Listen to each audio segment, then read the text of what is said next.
estamos em mais um Gestão com Elas. O podcast das especialistas, e o episódio de hoje é para falar sobre equipes, que é o nosso desafio diário, né, Vanessa?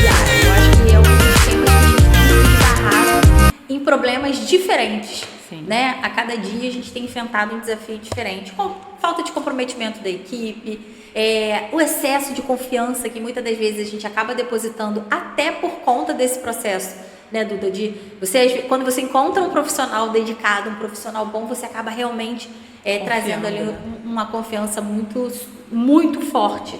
E nem sempre isso é positivo, né, para o desenvolvimento. E hoje, se a gente parar para conversar com qualquer gestor escolar e perguntar para ele qual que é a sua maior dificuldade na escola, com certeza as equipes vão estar no meio, né, Vanessa? Uhum. Sempre vai ter algum caso de dificuldade de equipe para contar. Ou é o trabalho com o marido que não dá certo, ou é o trabalho com alguém da família que não dá certo, ou equipes mesmo, né, que não tem nada a ver com a família, mas que também tem alguma coisinha ali para ajustar. Sempre vai ter alguma coisa para ajustar. Sempre tem. Essa questão do trabalho com a família, né, é algo curioso. No ambiente escolar, a gente tem isso muito comum, muito corriqueiro.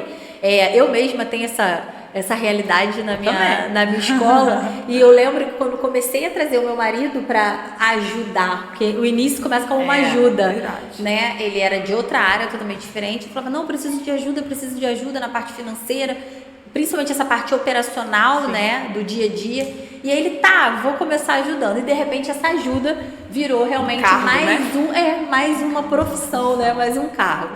Eu tenho a minha irmã também, que trabalha comigo, como você também tem. É meu braço direito lá na escola. E a gente sabe, né, que como toda relação existe também um desafio. Sim. Eu acho que essa nossa realidade é a realidade de muitas instituições, onde começa com uma ajuda, daqui a pouco vira uma profissão, vira um cargo, vira um setor, e aí a gente vai profissionalizando esse relacionamento.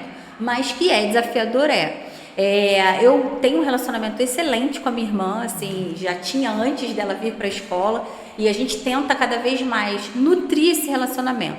E eu acho que, assim, claro, né, tem que chamar atenção, chamo ela também, quando tem alguma coisa que não está de acordo com o que ela deseja, ela também se profissional. Mas a gente tenta ao máximo separar o lado pessoal do lado profissional. Às vezes a gente discute numa reunião, desacorda, né? A gente fala discute, né? Parece briga. Não, a gente desacorda numa reunião, uma opinião, e ela vai trazer. Eu tenho uma gestão que é muito democrática, né? Isso faz parte realmente do meu processo de trabalho. Então eu gosto de ouvir o meu colaborador, eu gosto que ele participe do processo de desenvolvimento.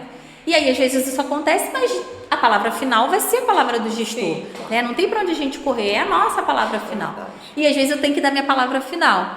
E aí a gente sai dali, né, daquela reunião, eu percebo que se ela pudesse, né, dá uma travada, né? Dá aquela travada. Mas a gente sai dali daquela reunião e vamos tomar um café? Vamos tomar alguma coisa? E acaba, sabe? Eu acho que isso que é importante, a gente separar os papéis.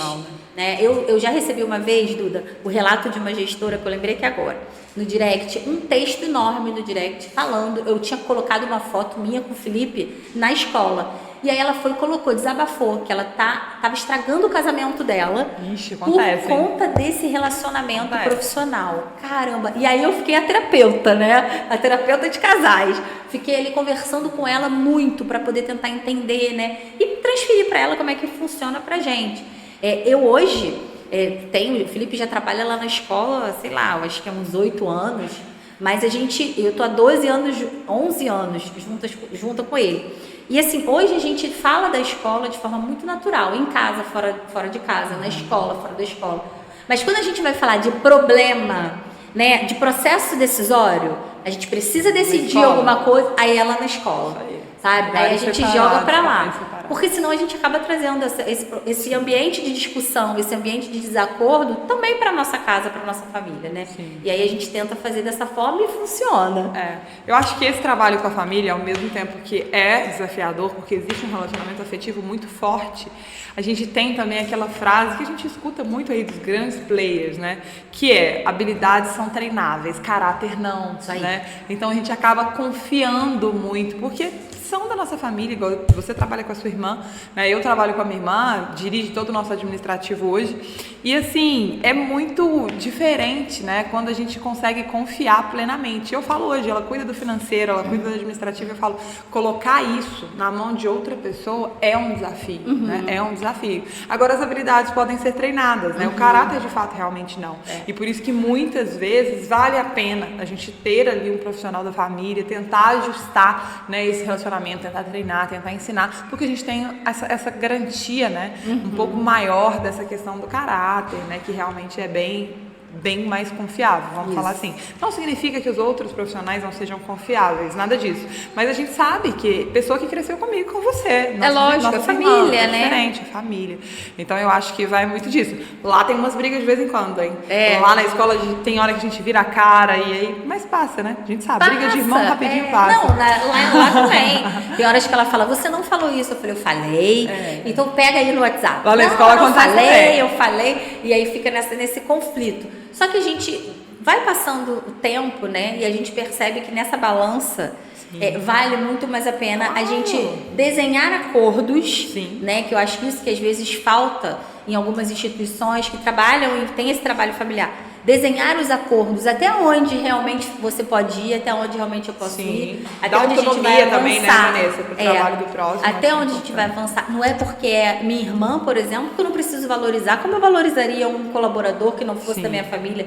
Porque quando a gente tem uma equipe que você não tem um vínculo afetivo direto, você faz todo um trabalho de encantamento dessa equipe, né? Claro, você faz todo um trabalho de reconhecimento. E aí a família não pode ser, eu tenho isso comigo, tive uma experiência em trabalhar com a minha mãe.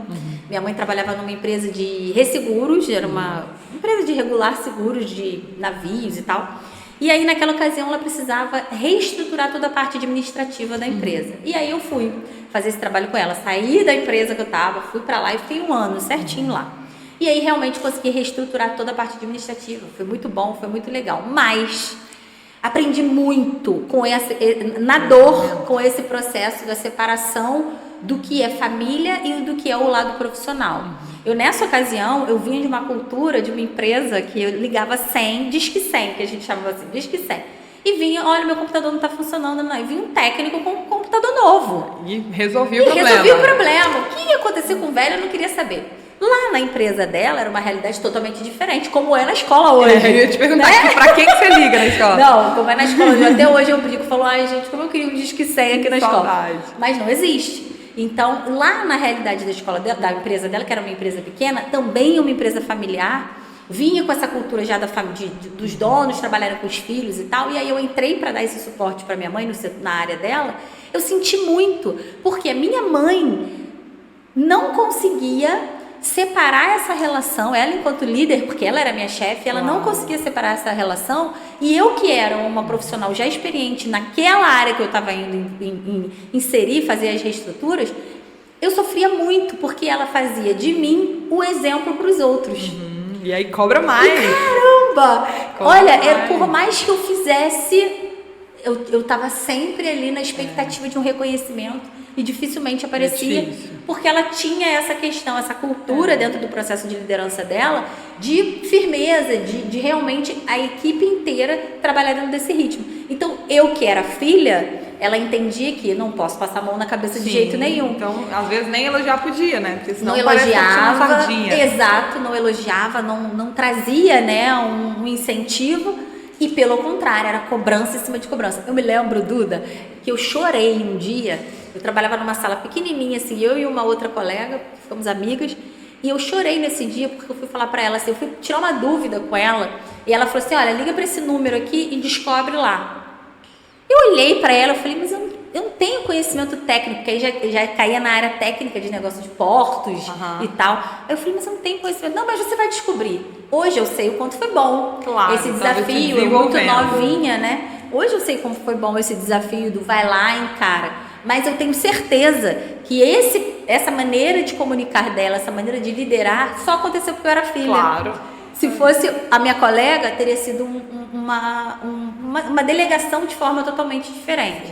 Então, a gente tem que tomar esse cuidado. Eu me policio muito, né, para não fazer essa cobrança excessiva só pelo vínculo afetivo que a gente tem. entendeu? Familiar, né? Esse círculo familiar. E assim, falando dessa questão do trabalho em família, eu acho que ele pode ser muito benéfico para a saúde da escola, né? Para a vida da escola e para nossa vida emocional, se tiver, como você falou, algumas regras, né? Vamos conversar de assuntos polêmicos só lá na escola, vamos ter horários de reuniões fixos para reunir, tratar tal coisa, né?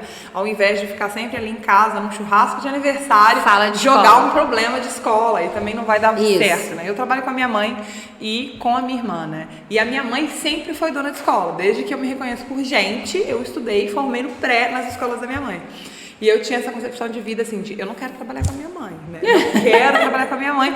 Tanto que foi o que eu fiz, né? Assim, quando eu fiz 18 anos, eu trabalhei em várias empresas, mas para não trabalhar com a minha mãe, para tentar fugir um pouco daquele mundo ali de escola. Porque eu tava dentro de escola o tempo inteiro. Você sabe como é que é filho, né? Ó, dá para fazer um podcast falando só sobre relacionamento com o filho dentro da escola. A gente vai fazer alguma coisa? Coloca o filho lá na escola. Então, eu estava sempre dentro da escola. E aí, na hora da minha vida profissional, eu queria ter a experiência de trabalhar, de viver dentro de uma empresa. Então, eu fui viver. E hoje também eu sei que isso é importante para mim. Agora, hoje a minha mãe trabalha comigo e é um dos portos de confiança. Como você falou, meu braço direito, né? Então, ajuda muito, facilita muito, mas tem também os desafios. Tem também os desafios e vai ter em qualquer tipo de relacionamento, né? Eu aprendi muito com a coordenação, porque eu, assim, sempre fui uma líder que tive que aprender, né, a delegar, a acompanhar, porque eu era muito assim, nossa, mas até eu ensinar isso e essa pessoa pegar isso, eu já fui lá e fiz, não vou esperar esse tempo todo, né? E aí a gente vai aprendendo com o tempo que essa pessoa não vai fazer isso uma vez só, né? Você ensinou, ela aprendeu, ela vai fazer várias vezes, isso não vai te aliviar uma única vez, vai te aliviar uma vida, né? Então eu aprendi muito isso com a coordenação, né, assim, de começar a respeitar e falar assim, essa semana eu passei por isso. Uma pessoa da minha equipe falou, Duda, a gente pode alterar o prazo X para entrega de materiais? Eu falei, olha, não é comigo. A gente precisa consultar ali, né, a coordenação e ver se a coordenação valida isso. Se a coordenação concordar, para mim tá ok, mas eu preciso, né, da aprovação delas. E se fosse um tempo atrás, eu ia virar e falar assim, não, pode, porque, né, pra mim não tinha problema nenhum. E além de passar por cima, eu não tô dentro daquele processo, eu não tô vivendo aquilo ali para saber qual o impacto que a minha decisão toma em cima, né, do processo que tá acontecendo. Então eu aprendi também, querendo ou não, fazer isso, né, dar o espaço ali para quem tá na linha de decisão poder tomar e a gente ficar mais do lado de fora ali só acompanhando e ajudando a tocar o time. Acontece. Eu acho que hoje a gente tem esse desafio da família e que pode ser bem desenhado, mas a gente também tem um desafio, Duda, que tem crescido gigantescamente, que é o comprometimento da equipe. Né? Quando eu abro caixinha de perguntas lá no Instagram, e aí a maioria das perguntas são direcionadas a isso, assim. Professoras que faltam, essa semana mesmo, professoras que faltam 3 dias sem avisar, sem justificar. Atestado médico um atrás do outro. A gente sabe que isso é realidade, não acontece só na minha escola, nem na sua. E também não acontece só na de vocês, acontece na nossa também. É uma realidade que infelizmente acontece, mas que não vai acabar. Sim, também né? eu acho que aprender a lidar. Eu acho que não tem uma fórmula mágica, sabe? De dizer, faça isso, que isso vai acabar. Eu já tentei várias alternativas, inclusive no último ano. Fiz mais uma tentativa que era a gente criou, a gente sempre faz uma reunião inicial do ano. E ali a gente dá uma recapitulada com a equipe toda, de todas as diretrizes da escola, sempre tem alguém novo e tal. Claro.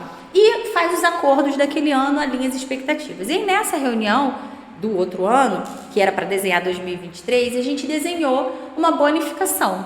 E aí essa bonificação é um sorteio na qual só podem participar desse sorteio para ganhar em dinheiro.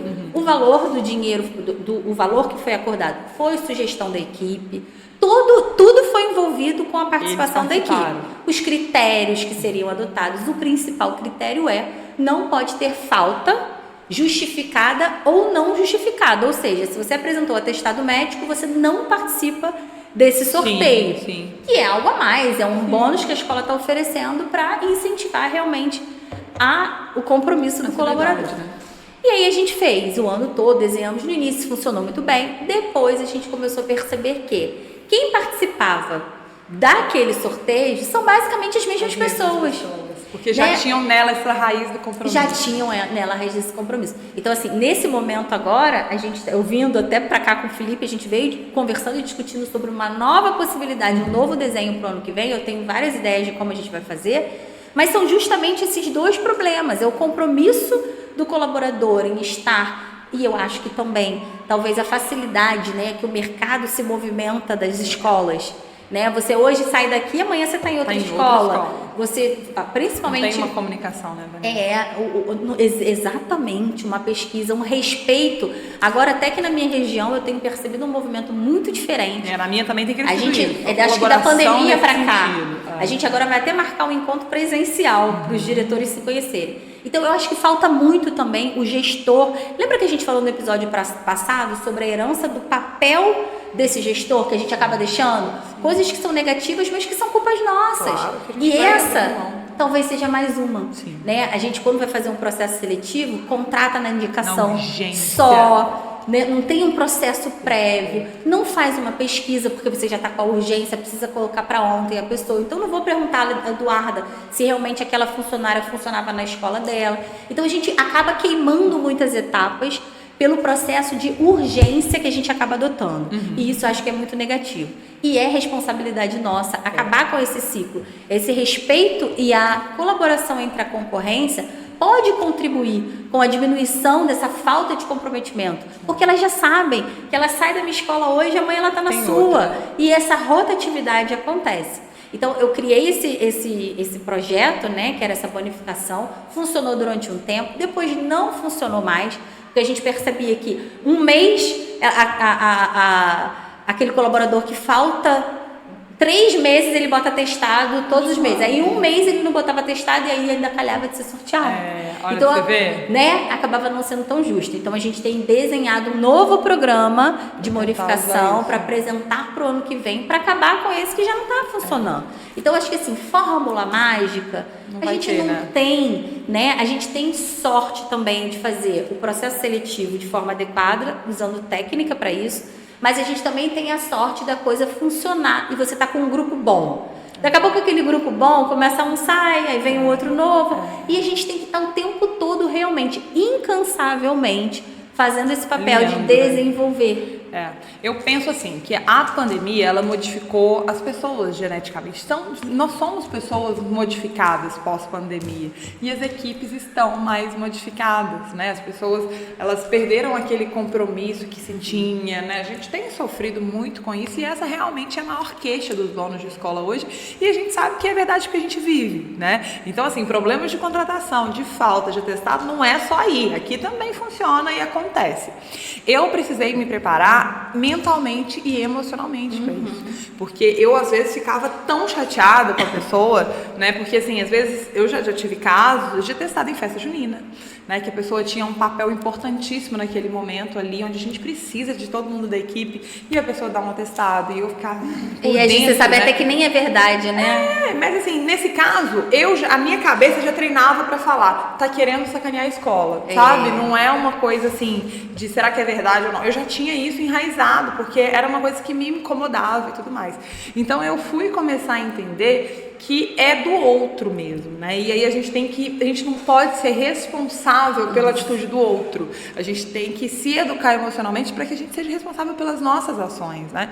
Então eu comecei a perder o medo de demitir quando for necessário, quando a gente vê que está fazendo ali uma coisa que realmente tem que investigar, né? A gente tem que ter uma noção, né? Por exemplo, grávidas precisam de mais atestado mesmo, né? E é comum, a gente sabe que tem consulta. A minha consulta na gestação era quinzenal, né? Então, uma vez a cada 15, vai acontecer, né? Tinha que ter. Então, é uma situação que também é provisória, daqui a pouco passa, e é um momento que a pessoa vai passar por isso. E aí vale a gente considerar também o histórico desse profissional, né? Toda a história dele dentro da escola, que é uma coisa que a gente não pode ignorar por causa de um atestado, né? Por causa de um momento. Então, a gente tem que ter essa maturidade também para conseguir avaliar isso.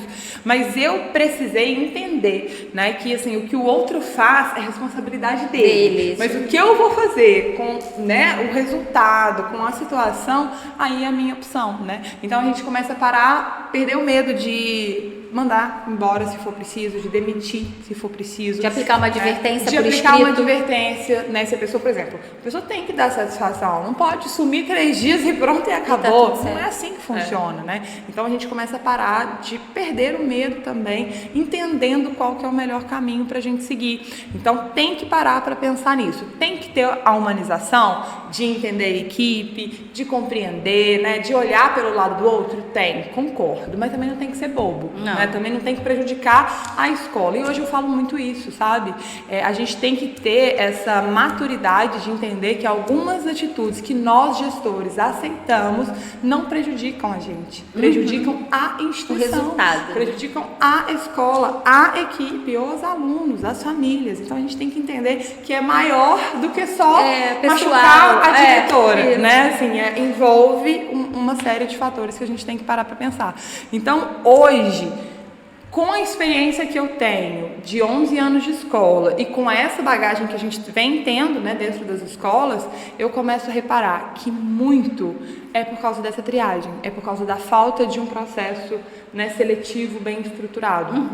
Esse ano de 2023, você sabe disso, porque a gente troca muito, eu te falei isso em vários momentos, fui deixada na mão pelo funcionário X, né, e às vezes em momentos super turbulentos para a escola, e a gente é deixada na mão pelo profissional, isso vai acontecer, né, e depois a gente vai falar da questão da justificação também para a equipe sobre isso, sim, né, porque os pais têm que entender também, né, que não é culpa nossa quando um profissional pede para sair, deixa o barco lá andando, né, então a gente tem que pensar nisso, mas eu fui pega dentro dessa situação de trocar a equipe, né, em vários momentos por uma necessidade da equipe, não minha, porque às vezes a pessoa, eu arrumei uma outra oportunidade, eu tô indo para um lugar que eu vou ganhar R$50 a mais. Não me adaptei à turma. Não me adaptei, não é o que eu busco para mim. Não tem isso? Tem. Né? Não era o que eu imaginava, não era o que eu esperava. Tem muito disso, né? Então eu vivi isso muitas vezes, e aí a gente tem a urgência, a gente tem a pressa de, né, dar uma resposta para os pais. Olha para você ver, de dar uma resposta para os pais imediata, não deixar aquela turma ali muito tempo sem professora,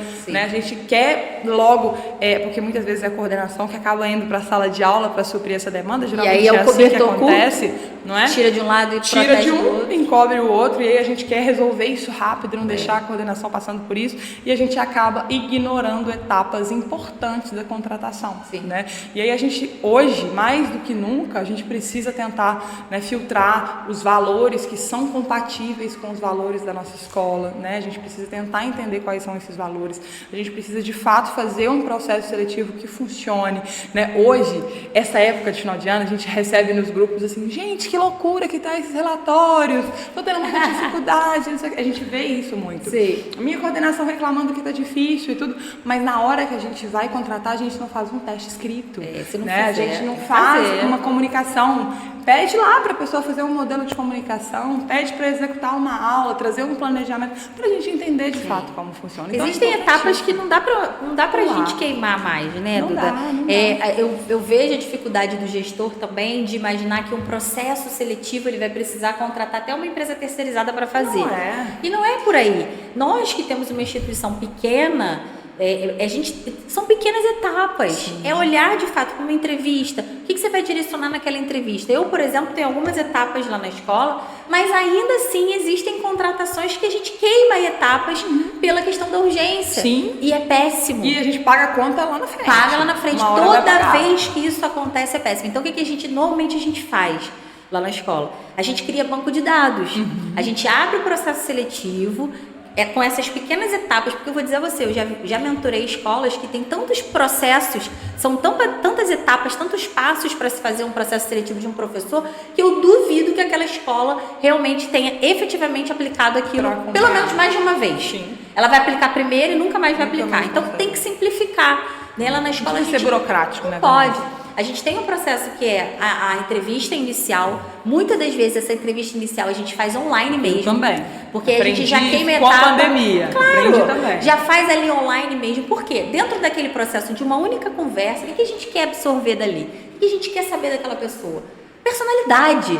É o que você vai pescar ali naquela conversa quase que informal. Entender se esses desenhos se faz sentido ou não. Busca. Fez essa conversa, fez essa triagem dessa primeira etapa da conversa online, marca a agenda e foi legal, você percebeu que é uma personalidade que casa com os valores da sua escola, marca uma entrevista presencial. Nessa entrevista presencial, tem que ter a necessidade, obviamente, de ter pessoas habilitadas para fazer esse tipo de pergunta, Sim. habilitadas para entender, ter essa interpretação. Quem tem psicóloga na escola, aproveita lá nas etapas finais, usa o apoio e o suporte da psicóloga, que ajuda bastante. Mas quem não tem, dá pra gente mesmo fazer, a gente executar.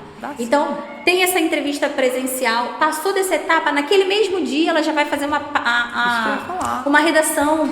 A gente coloca uma temática específica, ela vai fazer uma redação. Com a faixa etária que a pessoa vai ocupar, né? Já tem um planejamento, toda escola tem o seu planejamento, o seu modelo de planejamento, com os objetivos específicos, material. Né? E aquilo ali a gente já segue um fluxo, entendeu? Ali ela já vai caminhar. Então, vai passando pelas etapas num único dia, sabe? Fez todo o processo, a gente fecha com a parte prática. Isso, então, funcionou, vai para a sala de aula. Eu também não contrato sem prática, porque hoje a pessoa pode ser ótima na teoria, né? Mas e a convivência com as crianças, e o relacionamento, e a forma que trata, né? Então, isso pra gente hoje também é muito importante. Então, lá na escola também tem a parte prática, a gente faz questão de fazer pra ver, de fato, esse profissional na prática. E nem isso tem garantia, né, Eduardo? Não tem. Porque ainda assim você faz um teste, digamos mas assim, é a base prático, de um dia. E você vai filtrar ali tudo que você puder filtrar. Mas na prática é que a gente vai observar. Por isso é importante a gente olhar bem os 3 primeiros meses.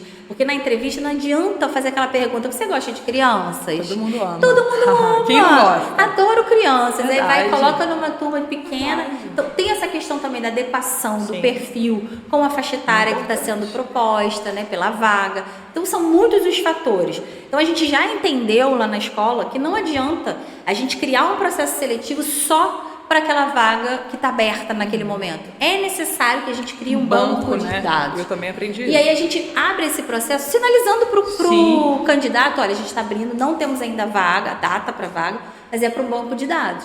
E em algum momento a gente já filtra. E aí a gente chama aquele candidato que foi o primeiro. Hoje eu aprendi também aprendi, também faço, sigo isso. E mais uma coisa que eu faço, a gente às vezes tem o hábito de chamar uma pessoa para entrevista, né? Pega uma e seleciona uma só. E como que a gente vai ter base de comparação vendo um único perfil, né? Então a gente tem que conhecer mais candidatos, a gente tem que entender de fato. Lá na escola, antes da entrevista online, agora eu coloquei um formulário. E aí eu já pesquiso algumas coisas desse formulário. Eu vi na internet esses dias, não vou falar o nome de quem, porque eu posso errar, mas, né, foi uma pessoa que trabalha com isso, com a internet, que fala muito sobre pessoas, sobre gestão e tudo, e ela falou o seguinte: uma pergunta essencial para mim quando eu vou fazer um processo seletivo é quanto que está o preço da gasolina. E aí eu falei: gente, mas não tem nada a ver com o que ela faz, né? E ela falou assim: eu pergunto o preço da gasolina porque essa pessoa ou ela vai buscar e vai me dar essa informação, ou ela vai virar pra mim e vai me dar uma desculpa. Tipo, eu não tenho carro, eu não sei, eu ando de ônibus. Olha, infelizmente eu ando a vida toda de ônibus. E ali a gente já consegue triar o perfil dessa pessoa. Olha, uma pessoa que foi, buscou a informação, trouxe. E vai ter um que vai responder: olha, atualmente hoje no Brasil a gasolina tá 4,85, mas pode variar em alguns estados, tarará. Vai ter uns que não vão nem buscar, Vanessa. Vai ter uns que vão simplesmente passar a pergunta e falar assim: não tenho conhecimento porque eu ando de ônibus a vida inteira. E aí você sente até uma raiva dentro da pessoa, né? E ali, isso já é um outro ponto também para trabalhar dentro da equipe, que a pessoa às vezes não está, né, habilitada ali com o crescimento do outro, não está preparada para ver o outro crescer, então já gera talvez mais um futuro problema.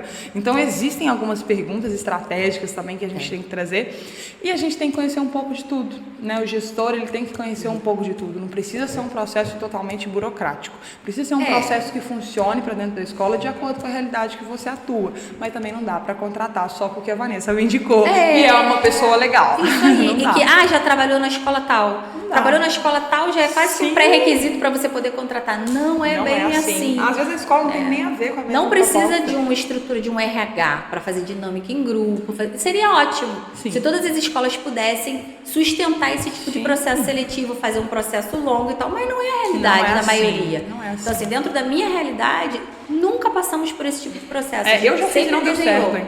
Eu já vivi essa experiência do RH e não deu certo, porque o relacionamento era muito distante, né? Aquelas pessoas eram muito terceirizadas para uma realidade de uma escola pequena que eu precisava de características bem específicas, né? Então, para mim, não funcionou muito bem. As dinâmicas, a personalidade é algo legal, mas na hora de conhecer ali a nossa realidade, tem que ser alguma coisa... É olho no olho, né? Eu acho que o processo seletivo é olho no olho. Em alguns casos, a maioria das vezes, dependendo do cargo que eu gosto de participar de todos os processos. Então, existem as etapas anteriores e conforme o candidato... Porque você, gestor, não precisa participar de todas as etapas. Né? Se você tem uma coordenação, por exemplo... em sala, por exemplo, não precisa. Não precisa. Se você tem uma coordenação, por exemplo, ela pode fazer esse filtro. E aí chega num determinado momento onde aquele candidato vai subindo e vai ultrapassando as etapas, aí sim existe a necessidade do olho no olho do gestor escolar. É a nossa escola, né? É a nossa cultura, são os nossos valores e a gente precisa ver se realmente vai ser um casamento de sucesso. Agora, eu acho, Duda, essa questão do que a gente está falando, desse processo seletivo, a questão do comprometimento da equipe, das faltas e tudo mais, eu acho que vai muito da profissionalização que a escola leva. Também acho. Qual nível de profissionalização essa escola leva? Será que essa equipe tiver... Não que a gente não tenha problema. Né, esse trabalho? Não que isso não aconteça na minha escola. Acontece. Acontecem faltas não justificadas. Acontecem excessos de atestado médico. Acontece. Só até mesmo porque é uma característica que depende das pessoas também. Isso, né? Não é da gente. Só que até onde que isso é esperado, aceitável, né? Exatamente. Então as pessoas que estão... E até onde que isso é um percentual mínimo dentro de uma equipe enorme. Né? A gente tem uma equipe com 100 colaboradores, mas você tem aí 15 que fazem esse tipo de prática. Então a gente está falando de um pedaço que não é o ideal, mas que pode ser realmente a minoria. E a gente vai fazer o trabalho para que a gente não tenha esse resultado, ou que diminua cada vez mais esse resultado, que é o que a gente procura. E como que a gente faz isso? Através justamente dessas questões, de uma ambiência. No nosso trabalho, a gente